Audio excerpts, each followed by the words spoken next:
पगली सुन बोला 4 दिन के बावे तोरी चढ़ली जवानी आऊ हमरा संगे तेहू काट लो न भगला के सजी के लड़ाई बोला कहब लड़ाबू चढ़ली जवानी का अचार डलबू दिल न लगाईबू त का करबू चढ़ली जवानी का अचार डलबू कहे तू डीसी लागल बड़ा कह के बताए। हाँ तब का हम कुछ करें। अच्छा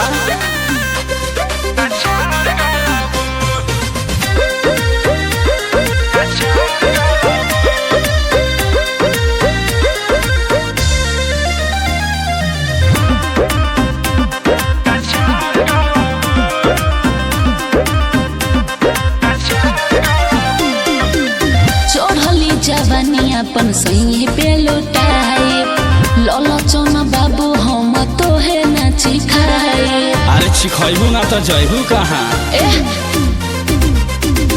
अतुल बिहारी के तू कर धन्यवानी राहुल से जान जानी कर मन मानी पिजरा में जान हमर कहब पड़बू चढ़ली जवानी का अचार डलबू दिल ना लगाईबू तो का करबू चढ़ली जवानी का अचार डलबू।